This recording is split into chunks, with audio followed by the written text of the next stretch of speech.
Angelina.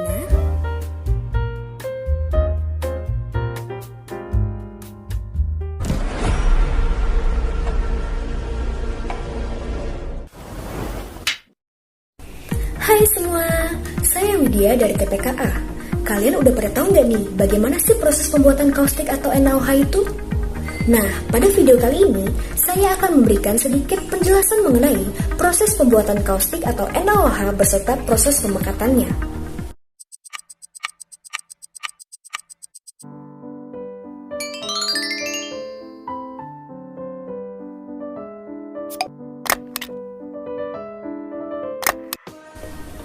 Sebelum kita masuk ke inti materinya, kita harus tahu dulu nih, apa sih NaOH itu? Natrium hidroksida atau yang juga dikenal dengan sebutan soda kaustik atau soda api adalah suatu senyawa anorganik dengan rumus kimia NaOH. Senyawa ini merupakan senyawa ionik berbentuk padatan putih yang tembus cahaya yang tersusun dari kation natrium atau Na+, dan anion hidroksida atau OH-.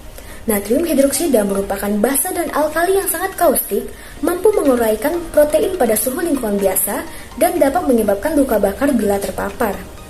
Senyawa ini sangat larut dalam air dan dengan mudah menyerap kelembapan dan karbon dioksida dari udara. NaOH digunakan dalam berbagai industri seperti dalam industri tekstil, air minum, sabun, deterjen, dan pada pembuatan pulp dan kertas. Produksi NaOH sendiri di seluruh dunia terus mengalami peningkatan yang pesat mencapai kira-kira 60-80 ton per tahunnya. Jadi, pada kesempatan kali ini kita akan membahas bagaimana sih proses pembuatan NaOH dalam skala industri. Industri kaustik sendiri sering dikenal dengan istilah industri klor alkali karena selain menghasilkan produk utama berupa soda kaustik atau NaOH, dalam prosesnya nanti juga akan menghasilkan klor dan gas hidrogen. Sebelum kita lanjut ke prosesnya, terlebih dahulu tentunya kita harus tahu apa bahan baku dan bahan penunjang dalam pembuatan kaustik itu sendiri. Adapun bahan baku yang digunakan terdiri dari 4, yaitu brine berupa 20-25% NaCl, air, natrium karbonat, dan listrik. Sedangkan untuk bahan penunjang terdiri dari asam sulfat, merkuri, dan asam klorida. Selanjutnya kita akan masuk ke bagian penjelasan prosesnya. Secara industri, NaOH diproduksi dengan cara mengelektrolisis NaCl. Ada 3 proses yang digunakan untuk mengelektrolisis larutan tersebut. Yang pertama dengan menggunakan mercury cell, yang kedua dengan menggunakan diafragma cell, dan yang terakhir dengan menggunakan membrane cell. Adapun proses pembuatan NaOH dengan metode elektrolisis sel membran adalah sebagai berikut. Yang pertama, brine purification. Bahan baku garam yang telah disiapkan masuk ke dalam tangki pelarut. Larutan garam tersebut kemudian dipompa menuju sebuah reaktor untuk direaksikan dengan sodium karbonat dari sodium hidroksida, di mana proses berlangsung pada suhu 0-55 derajat Celcius untuk mengendapkan kalsium karbonat dan magnesium hidroksida dengan reaksi sebagai berikut. Ca2+ ditambah Na2CO3 menghasilkan CaCO3 ditambah 2Na+, dan Mg2+ ditambah 2NaOH menghasilkan MgOH 2 kali ditambah 2Na+. Endapan yang terbentuk keluar dari reaktor dan mengalami kenaikan suhu antara 55-60 derajat Celcius. Kemudian endapan akan dihilangkan sebagai selari atau lumpur, di mana pengendapan dilakukan pada clarifier. Larutan garam tersebut kemudian dipompa untuk proses filtrasi pada sand filter dan plate and frame filter. Kemudian larutan garam dipanaskan terlebih dahulu dengan heater sebelum menuju ke cation exchanger agar kondisi operasi sesuai, yaitu pada suhu 60-70 derajat Celcius. Dan dilanjutkan dengan anion exchanger, tujuannya yaitu untuk memperkecil konsentrasi pengotor menjadi PBB atau part per billion. Selain itu, pada bagian ini juga terdapat brine treatment. Ini merupakan flow diagram dari brine treatment. Berikut penjelasan dari masing-masing bagian yang terdapat di dalam brine treatment flow. Yang pertama yaitu saturator. Dalam saturator, air demineralisasi dicampur dengan brine yang dideklorinasi sebelum lisator. Brine deklorinasi dipompa dari tangki brine deklorinasi ke lisator. Garam diturunkan ke dalam lisator agar lisator tetap penuh. Brine jenuh dipompa dari lisator ke treatment tank. Kotoran atau limbah yang tidak larut dikeluarkan dari saturator secara berkala. Padatan garam industri dilarutkan dengan brine deklorinasi dari NaCl lemah yang berasal dari electrolyzer dengan suhu 85-90 derajat Celcius. Garam didatangkan dari negara lain yang kadar pengotornya rendah dan terdiri dari NaCl 95,6%, Ca plus 0,03%, Mg2 plus 0,01%, Al2O3 0,09%, Fe2 plus 0,01%, SO4 2-0,08%, dan soluble 0,92%. Hasilnya sekitar 350 gram per liter dengan suhu 85 derajat Celcius. Yang kedua yaitu lisator. Lisator memiliki 3 zona: storage zone, dissolving zone, dan filtration zone. Storage zone adalah zona atas di mana garam disimpan di dissolving zone. Garam dilarutkan ke dalam weak brine solution yang dideklorinasi untuk menghasilkan larutan brine jenuh. Brine lemah dimasukkan ke dalam dissolving zone melalui pipa distribusi. Brine jenuh meninggalkan dissolving zone dan mengalir turun ke filtration zone di mana kotoran yang tidak larut dalam air dihilangkan melalui filtrasi atau penyaringan. Brine jenuh meninggalkan lisator melalui pipa kolektor di bagian bawah lisator. Yang ketiga yaitu brine treatment tank. Brine treatment tank mengubah kotoran seperti kalsium larut, magnesium, sulfat, dan senyawa besi menjadi kotoran yang tidak larut dengan mereaksikan mereka dengan bahan kimia yang sesuai. Reaksi antara pengotor larut dan treatment chemical terjadi di brine treatment tank.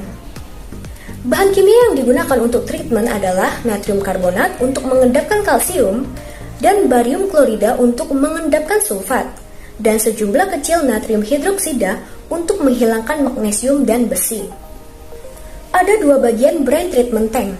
Pada brine treatment tank 1, kelebihan dari clarifier kembali ke BTT1 atau brine treatment tank 1 untuk merangsang pembentukan koagulan atau kristal di BTT1. Pada brine treatment tank 2, menambahkan beberapa bahan kimia untuk menghilangkan bahan kimia lain yang tidak diperlukan dan hanya mendapatkan NaCl. Berikut ini dilampirkan reaksi yang terjadi. Berikut ini dilampirkan juga reaksi-reaksi yang terjadi dalam chemical treatment basic.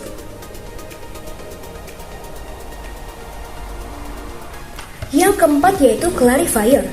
Clarification adalah proses di mana partikel tersuspensi yang lebih berat dibiarkan mengendap karena gravitasi, dan clear brine diperoleh di bagian atas. Penambahan koagulan untuk mengentalkan padatan tersuspensi untuk meningkatkan volume dan massa merupakan tujuan utama dari instrumen ini. Clarifier adalah bejana silinder besar. Brine dimasukkan ke clarifier melalui middle feed well. Koagulan membantu padatan tersuspensi kecil menempel bersama untuk membentuk partikel besar. Partikel besar mengendap di clarifier lebih cepat daripada partikel kecil. Brine yang jernih meluap di bagian atas clarifier. Rotating rig mengeringkan padatan yang telah mengendap ke dasar saat memindahkannya ke bagian bawah outlet clarifier. Yang kelima yaitu brine filter. Brine filter terbuat dari 29 pelat polipropilen yang dilapisi kain polipropilen yang dikemas rapat. Filter dilapisi dengan lapisan alpha selulosa. Brine filter menghilangkan padatan yang tersisa di brine setelah clarifier. Ada 2 filter. Satu filter sedang beroperasi sementara yang lain dalam keadaan siaga. Kedua filter diganti secara berkala untuk pembersihan. Pre-coat mencegah padatan menyumbat pori-pori bahan filter terlalu cepat. Brine dilewatkan melalui central channel dan keluar melalui corner port. Guard filter digunakan untuk menghilangkan partikel yang tersisa sebelum diteruskan ke ion exchanger. Yang keenam yaitu ion exchanger. Tujuan utama dari ion exchanger di unit brine treatment adalah untuk menangkap kelebihan Mg, Fe, Ba, dan Ca. Bahkan setelah penyaringan atau filtration, brine masih belum cukup murni untuk pengoperasian sel klor-alkali yang efisien. Ion exchanger mengurangi pengotor ke tingkat yang dapat diterima oleh membran. Kolom berisi bed dari resin atau bed of resin yang menggantikan ion kalsium, magnesium, dan barium dalam brine dengan ion natrium. Ada 3 kolom, 1 dalam siaga dan 2 lainnya sedang beroperasi.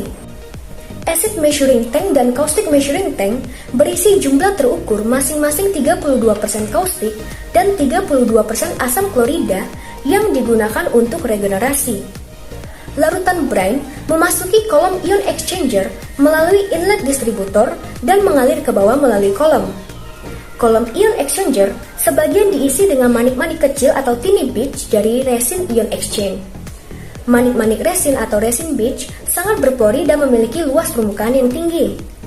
Manik-manik resin menarik ion kalsium, magnesium, dan barium yang ada dalam larutan brine. Ion-ion ini menempel erat pada resin. Sebagai gantinya, resin melepaskan ion natrium dalam larutan. Berikut dilampirkan proses reaksi yang terjadi. Resin hanya dapat mengambil sejumlah ion tertentu. Saat ion kalsium, magnesium, dan barium menempel pada resin site menjadi habis, dan efisiensi resin mulai turun. Setelah resin jenuh dengan kalsium, magnesium, dan barium, kolom bekas harus diregenerasi. Yang kedua yaitu brine electrolysis dan evaporasi. Proses elektrolisis adalah salah satu cara untuk membuat kaustik yang masih banyak digunakan di industri. Elektrolisis larutan garam menghasilkan klor pada anoda serta hidrogen dan NaOH pada katoda. Jika klor dan NaOH yang diinginkan sebagai produk akhir, maka rancangan sel harus dibuat sedemikian rupa sehingga kedua bahan tersebut tidak bercampur. Ada 3 jenis rancangan sel yang paling banyak digunakan di industri, yaitu yang pertama yaitu sel diafragma. Ini merupakan flowchart dari proses produksi pembuatan NaOH dengan menggunakan sel diafragma. Proses ini disebut dengan sel diafragma karena sodium hidroksida dan klorin dapat bereaksi membentuk NaClO dengan reaksi lanjut akan menghasilkan sodium klorat atau NaClO3 pada temperatur operasi di atas 40 derajat Celcius. Untuk mencegah hal tersebut, maka ruang katoda dan anoda dipisahkan menggunakan sekat yang disebut diafragma, sehingga sel ini dinamakan sel diafragma. Selain itu, sel diafragma juga menjaga bercampurnya gas hidrogen dan gas klor karena kedua gas tersebut dapat menyebabkan terjadinya ledakan apabila bercampur. Sel diafragma terbuat dari suatu selaput berpori yang dapat dilalui ion-ion, namun tetap dapat menahan pencampuran produk. Diafragma sendiri terbuat dari bahan yang mempunyai sifat permeabilitas seperti asbes atau fluorokarbon ditempatkan pada selaput berpori dan juga diafragma harus diganti secara berkala. Pada sel diafragma, hasil dari ruangan katoda merupakan suatu campuran yaitu 10-12% NaOH dan 14-16% NaCl. Untuk pengiriman, larutan ini perlu dipekatkan terlebih dahulu, biasanya sampai 50% dan ini akan memakan banyak energi. Untuk menghasilkan 1 ton kaustik 50% air harus diuapkan mencapai 2.600 kg. Larutan dari ruangan katoda dipekatkan dengan penguapan air agar konsentrasi NaOH bertambah dan pemurnian NaOH dilakukan dengan pengkristalan NaCl. Hasil akhir dalam proses klor alkali tersebut adalah 50% NaOH dengan sekitar 1% NaCl berupa pengotoran. Adapun proses pembuatan soda kaustik menggunakan sel diafragma yaitu sebagai berikut. Reaktor pembuatan soda kaustik terdiri dari satu bak yang disekat di bagian tengah menggunakan diafragma yang terbuat dari asbes atau polimer khusus. Penyekatan ini membuat ruangan dari 1 menjadi 2. Pada ruangan tempat air garam masuk diberi anoda yang terbuat dari logam titanium.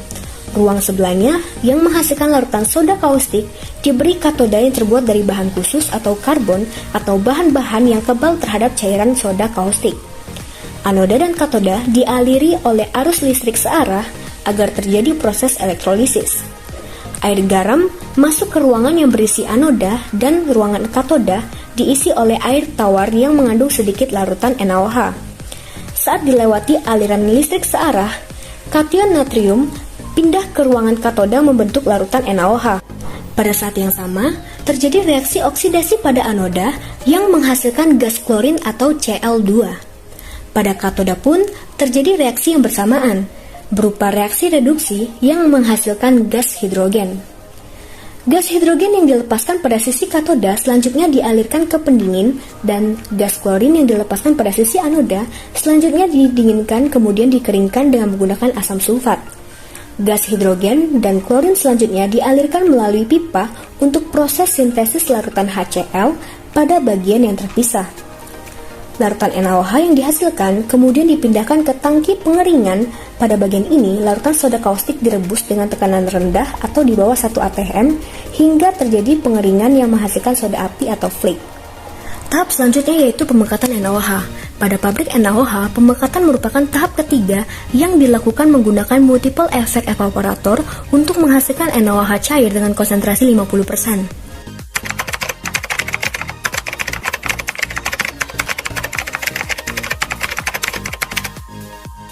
Adapun proses pemekatan NaOH yaitu yang pertama, larutan NaOH encer sekitar 9-10% dipompa ke dalam penguap Ketzner, di mana penguap Ketzner tersebut berfungsi untuk menaikkan konsentrasi larutan NaOH menjadi 14-16% menggunakan kukus bertekanan rendah. Penguapan yang terjadi memerlukan luas permukaan yang besar, maka penguap Ketzner terdiri dari kumpulan tube dengan panjang yang cukup untuk mengantisipasi buih yang terbentuk dari larutan NaOH. Yang kedua, larutan NaOH tersebut dialirkan ke penguap multitahap. Penguapan di penguap multitahap berfungsi untuk memekatkan larutan NaOH hingga konsentrasinya menjadi kurang lebih 30%, dan pada penguapan ini, NaCl serta Na2CO3 dapat dipisahkan sebagai endapan. Yang ketiga, larutan yang sudah dipekatkan di dalam penguap multitahap akan dipompa ke dalam bak pengendap atau pengkristal, kemudian disaring pada penyaring putar, lalu dialirkan ke dalam penguap vakum. Penguapan di penguap vakum berfungsi untuk memekatkan larutan NaOH hingga konsentrasinya menjadi 50% dengan menggunakan kukus lewat jenuh atau panas, karena titik didih larutan NaOH tersebut adalah 140 derajat Celcius. Yang keempat, untuk mengeringkan larutan yang lebih pekat dari 50%, penguapan dilakukan di pan pemekat sehingga diperoleh NaOH basah dengan kadar 70%, dan proses terakhir adalah larutan NaOH dengan konsentrasi yang lebih besar dari 60% dialirkan ke dalam sebuah kolam atau pan pelelehan yang terbuat dari besi untuk kemudian dipanaskan secara langsung hingga temperaturnya menjadi 700 derajat Celcius. Karena pada temperatur ini, NaOH secara perlahan-lahan akan meleleh, lalu lelehan NaOH tersebut akan dicetak di dalam cetakan baja. Selanjutnya yang kedua yaitu sel merkuri. Suatu proses elektrolisis dalam industri alkali yang menghasilkan NaOH dengan kemurnian yang lebih tinggi dibandingkan dengan sel diafragma adalah sel merkuri. Dalam elektrolisis tersebut, anodanya terbuat dari grafit atau titanium, tetapi katodanya adalah kolam aliran raksa atau merkuri. Sel merkuri dengan bentuk tangki dengan dasar baja yang sedikit miring dari ujung ke ujung, sehingga air raksa bisa mengalir di sepanjang bagian bawah sel. Dilapisi titanium diperluas anoda stabil dimensi atau DSA, masing-masing perkiraan dimensi 30x30 cm. Masukkan sel dari atas dan disusun sejajar dengan permukaan Hg dengan celah katoda anoda kurang dari 1 cm.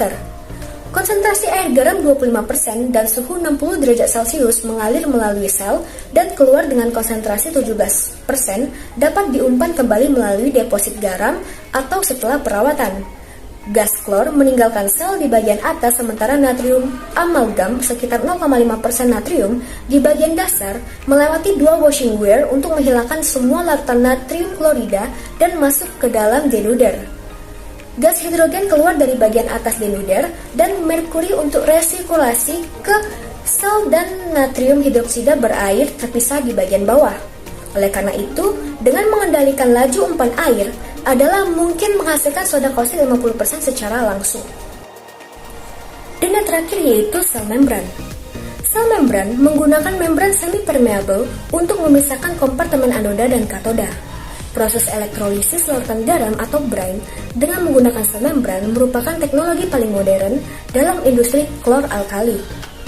Berikut ini merupakan bagian lengkap mengenai proses produksi NaOH dengan menggunakan sel membran. Larutan garam dibuat dengan melarutkan NaCl dan air. Larutan garam ini dimurnikan pada proses pemurnian biasa untuk mengurangi zat pengotor atau impurities seperti ion-ion Mg2+, Ca2+, Fe2+, dan SO4,2-. Pemurnian ini dilakukan dengan menambahkan reagen NaOH dan Na2CO3 dalam bentuk larutan. Setelah itu, dilanjutkan ke pemurnian dengan penukar ion. Dalam sel membran tersebut, ruang anoda dan ruang katoda dipisahkan oleh suatu membran yang dapat dilalui oleh kation atau disebut juga membran penukar ion. Membran penukar ion tersebut memiliki peranan yang memungkinkan terjadinya perpindahan ion-ion sodium atau Na+ dari ruang anoda ke ruang katoda. Namun, membran tersebut mencegah mengalirnya ion Cl- ke ruang katoda dan mencegah sebagian besar ion OH- ke ruang anoda, sehingga soda kaustik yang dihasilkan tidak bercampur dengan larutan garam. Sel membran beroperasi dengan menggunakan larutan garam yang lebih pekat dan menghasilkan produk yang lebih murni dan lebih pekat, berupa 28% NaOH yang mengandung 50 ppm NaCl dan produk dengan 40% NaOH. Larutan garam sodium klorida jenuh yang mengandung ion-ion Na+ dan Cl- dialirkan ke dalam ruang anoda, sedangkan pada ruang katoda diisi air murni. Suatu arus searah atau DC kemudian dialirkan melalui sel tersebut. Pada anoda, ion-ion klorida atau Cl- dalam larutan garam atau NaCl mengalami oksidasi menjadi gas klorin atau Cl2, sedangkan pada katoda, ion-ion hidrogen atau H+ dalam air mengalami reduksi menjadi gas hidrogen atau H2. Selanjutnya, ion-ion sodium atau Na+ yang berpindah dari anoda ke katoda bereaksi dengan ion-ion hidroksida atau OH- menghasilkan soda api atau NaOH dengan konsentrasi 32-35%. Untuk mencapai konsentrasi soda api 50%, larutan kaustik yang diproduksi harus dipekatkan dengan penguapan atau konsentrasi di vaporizer. Reaksi elektrolisis larutan garam atau NaCl secara keseluruhan dapat dituliskan sebagai berikut. 2 NaCl ditambah 2 H2O menghasilkan 2 NaOH ditambah Cl2 ditambah H2. Elektrolisis adalah instrumen utama dalam chloroalkali plant. Klorin, soda kaustik, dan hidrogen diproduksi di elektrolizer membran dengan elektrolisis larutan jenuh natrium klorida. Klorin diproduksi di anoda, sedangkan soda kaustik dan hidrogen diproduksi di katoda. Elektrolizer berisi 2 ruang sel terpisah, masing-masing dengan sistem resirkulasi katolitnya sendiri, berupa tangki, pompa, heat exchanger, dan sistem pengumpulan analitnya sendiri berupa tangki dan pompa. Elektrolizer di setiap ruang sel disusun dalam 2 baris, dan dihubungkan dengan elektrik secara seri dengan transformer atau rectifier yang menyuplai arus DC untuk elektrolisis. Ruang sel berisi elektrolizer ICFM21 atau SP yang sering disebut sel. Ruang sel berisi 48 sel dalam 2 baris di mana masing-masing 24 sel. Setiap elektrolizer memiliki 56 katolit dan 56 anolit. Secara elektrik, elektrolizer dihubungkan secara seri dalam U-circuit yang arusnya mengalir melalui sel pertama dan mengalir dari sel ke sel hingga keluar dari sel terakhir. Proses stream mengalir melalui sel secara paralel.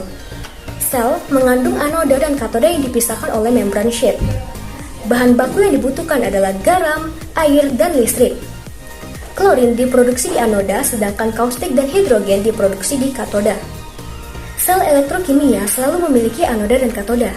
Kompartemen anoda diisi dengan anolit berupa dimonized brine, sedangkan kompartemen katoda berisi katolit berupa kaustik. Anolit dan katolit dipisahkan oleh membran. Reaksi elektrolitik terpisah terjadi di setiap ruang. Membran memungkinkan kation tertentu atau ion positif seperti natrium untuk bermigrasi melaluinya yang menyeret molekul air bersamanya, tapi bertindak sebagai penghalang untuk anion atau ion negatif seperti klorin. Membran juga mencegah pencampuran gas yang terbentuk pada elektroda. Berikut ini dilampirkan reaksi yang terjadi pada elektrolyzer. Terdapat 2 sistem yang terjadi di elektrolyzer. Sistem yang pertama yaitu catholyte system. Produk akhir dari elektrolyzer yang dikirim ke sistem katolit adalah kaustik dan hidrogen. Sistem katolit harus mendaur ulang kaustik ke elektrolyzer. Kaustik kuat yang diperoleh dari elektrolyzer diencerkan dengan menambahkan air demineralisasi untuk mendapatkan kaustik dengan konsentrasi yang diinginkan. Katolit heat exchanger digunakan untuk menjaga suhu umpan kaustik yang diumpankan ke sel. Byproduct atau produk sampingan hidrogen dikirim ke hydrogen cooler dan scrubbed dan dibuang ke atmosfer. Sistem yang kedua yaitu weak brine system. Brine yang lemah meninggalkan elektrolyzer jenuh dengan klorin.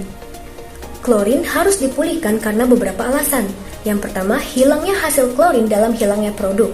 Yang kedua, klorin akan menghancurkan resin ion exchange. Yang ketiga, asap klorin yang berbahaya akan keluar dari larutan di tangki terbuka. Klorin terlarut dilepaskan dengan penambahan asam klorida ke brine yang memasuki tangki. Gas klorin dipisahkan keluar melalui header klorin ke klorin handling system. Brine yang lemah dipompa ke brine deklorinator untuk menghilangkan klorin lebih lanjut. Reaksi yang terjadi yaitu HOCl ditambah HCl menghasilkan H2O ditambah Cl2. Brine deklorinator menghilangkan klorin dari brine. Brine mengalir ke bawah bed dari packing atau bed of packing, sementara udara atmosfer mengalir ke atas di bawah suction dari hypo fan. Reaksi yang terjadi yaitu NaOH ditambah Na2SO3 ditambah Cl2 menghasilkan Na2SO4 ditambah 2 NaCl ditambah H2O. Yang ketiga yaitu caustic handling area. Soda caustic diproduksi dalam electrolyzer membran pada konsentrasi sekitar 32% berat. Caustic ini didinginkan dan dipindahkan ke storage. Caustic yang didinginkan atau cooled caustic dipompa ke heat tank untuk menyuplai caustic untuk konsumsi internal caustic di chlor-alkali plant. Caustic yang dihasilkan melebihi konsumsi meluap dari tangki ini ke storage. Yang keempat yaitu chlorine handling. Gas klorin dari electrolyzer didinginkan untuk mengembutkan air dan dikeringkan dengan kontak menggunakan asam sulfat. Gas kering dikompresi oleh kompresor cincin asam atau acid ring kompresor, kemudian dicairkan. Klorin cair atau liquid klorin mengalir ke storage tank. Klorin vaporizer dan klorin superheater memberikan klorin gas murni ke pulp mill pada tekanan yang diperlukan. Klorin handling system terdiri dari cooling system, drain system, compressor system, dan liquefaction system. Cooling system mendinginkan gas klorin basah untuk mengembunkan sebagian besar uap air dalam klorin. Cooling system berisi klorin cooler, klorin chiller, dan klorin candle filter. Drain system menghilangkan sisa air dengan mengontakkan gas klorin basah dengan asam sulfat pekat. Klorin kompresor menerima gas klorin kering dari drain system dan mengompres klorin untuk dikirim ke unit hydrochloric acid production dan liquefier. Liquefaction system mengubah gas klorin menjadi klorin cair. Liquefaction system terdiri dari liquefier 2 tahap dan refrigeration unit. Drain tower terdiri dari pack tower seating di atas pump tank. Drain tower terbuat dari FRP yang dilapisi PVC untuk menahan korosi. Gas klorin dimasukkan di bagian bawah tower dan asam sulfat dimasukkan di bagian atas tower. Kompresor system terdiri dari rotary liquid ring compressor, suction pot, acid cooler, dan acid separator. Gas klorin dikompresi oleh aksi asam sulfat yang bersirkulasi terus-menerus melalui kompresor. Gas dan asam dipisahkan oleh acid separator dan asam dikirim ke cooler dan didinginkan kembali ke sistem. Risiko korosi meningkat jika asam sulfat terlalu lemah. Asam dibersihkan secara manual ketika konsentrasinya turun di bawah 96% atau ketika menjadi kotor. Spent acid diganti dengan fresh acid. Liquefier terdiri dari 2 cell and tube heat exchanger yang disusun secara seri. Klorin mengalir melalui tube side dan glycol mengalir melalui cell side. Plant ini dirancang untuk mencairkan sekitar 65% klorin. Klorin yang dicairkan akan lebih banyak jika tekanan dinaikkan atau jika suhu diturunkan. Yang kelima yaitu sodium hypochlorite system. Aliran gas buang atau waste gas stream yang mengandung scrub dengan soda kaustik dalam hyposystem untuk membentuk natrium hipoklorit atau sodium hypochlorite. Hyposystem untuk absorpsi klorin terdiri dari 2 scrubbing tower yang dihubungkan secara seri dan dihubungkan dengan pompa, tangki, dan cooler. Gas ventilasi ditarik melalui sistem oleh fan yang melepaskan gas scrub ke atmosfer. Pengoperasian sistem HIPO terus-menerus. Klorin tidak dapat dibuang langsung ke atmosfer karena sifatnya yang beracun. Hypo tower mengontakkan gas ventilasi dengan larutan kaustik untuk mengubah klorin menjadi hipoklorit dan garam. Kedua hypo tower dihubungkan secara seri. Setiap hypo tower terdiri dari pack tower, pump tower, cooler, dan pump untuk mensirkulasikan larutan scrubbing. Primary hypotower menghilangkan sebagian besar klorin dari gas ventilasi dengan mengontakkan gas dengan larutan yang mengandung kaustik. Secondary hypotower mengolah gas ventilasi untuk menghilangkan sisa klorin. Hypofan menarik gas ventilasi melalui hyposystem. Fan mempertahankan slide vakum di storage tank di seluruh klor-alkali dan chlorine dioxide plant. Berikut ini dilampirkan reaksi yang terjadi. Sekian penjelasan yang dapat saya sampaikan. Mohon maaf apabila ada kesalahan kata. Semoga video ini dapat bermanfaat bagi kita semua. Terima kasih.